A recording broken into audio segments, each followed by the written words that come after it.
In the heart of the United States, nestled among the grandeur and history of Washington, D.C., stands the majestic symbol of American democracy, the White House. Beyond its iconic facade and prestigious halls lies a realm where tales of the supernatural intertwine with the corridors of power. For centuries, rumors and whispers have circulated about the restless spirits haunting the very heart of American governance. The White House, with its rich tapestry of presidents, first families, and significant historical events, is said to be a magnet for ethereal entities and lingering apparitions. From spectral sightings to inexplicable phenomena, the stories of ghosts haunting the White House add an eerie layer to the nation's capital, where the living and the dead seemingly coexist. Journey with me now as we delve into some mysterious and chilling tales of the ghostly residents who forever dwell within the hallowed walls of the White House.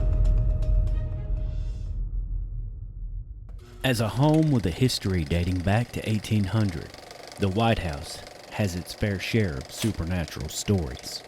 1862 to 1863, Mary Todd Lincoln, grieving over her son Willie's death in February, began to participate in spirit circles or seances at the White House. Spiritualism was wildly popular during the height of the Civil War as families sought comfort for the loss of loved ones. Mrs. Lincoln was born into a wealthy Protestant family from Kentucky in 1818. Throughout her life, she suffered an immense amount of loss, including her mother at a young age, and 3 out of 4 of her children, and the brutal assassination of her husband before her very eyes. She first turned to spiritualism as a tool for processing her grief after the death of her second youngest son, William, or Willie, in February 1862. According to a newspaper article published the day after Willie's death, his sickness, an intermittent fever assuming a typhoid character, has caused anxiety and alarm to his family and friends for a week past. The president has been by his side much of the time, scarcely taking rest for 10 days past. First Lady became inconsolable after the passing of Willie and desperately searched for an outlet for her grief. Shortly after his death, she was introduced to the Lorries, a well-known group of mediums that were located in Georgetown. Miss Lincoln found such comfort from the seances held by the group that she started hosting her own seances in the Red Room of the White House. There is even evidence to suggest that she hosted as many as 8 seances in the White House, and that her husband was even in attendance for a few of them. The seances proved to be such an effective coping mechanism for Mrs. Lincoln that she once remarked to her half-sister, "Willie lives. He comes to me every night and stands at the foot of the bed, with the same sweet, adorable smile that he's always had. He does not always come alone. Little Eddie," her son that perished at the age of 4, is sometimes with him. The ghosts of Willie and Eddie Lincoln are not the only Lincoln ghosts believed to haunt the White House.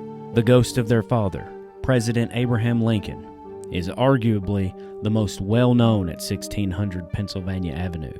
The assassination of President Lincoln shook the nation to its core, and almost immediately rumors about his spirit began to circulate. Many cite that he appears in both the Lincoln bedroom and the Yellow Oval Room. First Lady Grace Coolidge, British Prime Minister Winston Churchill, and Queen Wilhelmina of the Netherlands have all claimed to see Lincoln's ghost. The rumors were perpetuated by White House employee Jeremiah "Jerry" Smith. He served as the official duster of the White House for over 35 years, starting in the late 1860s. He would often congregate around the north entrance and spin tales of ghost sightings to reporters on slow news days.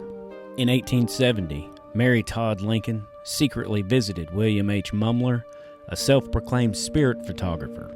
Mumler claimed that his technique captured not only his subjects, but also their departed loved ones. Despite the fact that he was accused of fraud, the former First Lady requested to be photographed with her late husband. Mumler took this photograph of Mary Todd Lincoln around 1872. The resulting picture, which depicts the ghost of President Lincoln looking over his wife. The legends of ghosts haunting the White House continue to captivate the imagination of many. Throughout history, stories and accounts have emerged, adding an eerie and mysterious allure to the iconic residence. While skeptics may dismiss them as mere folklore, Believers and eyewitnesses assert the existence of these spectral beings. Whether rooted in myth or reality, the notion of lingering spirits haunting the halls of power will undoubtedly endure, forever shrouding the White House in a mysterious aura.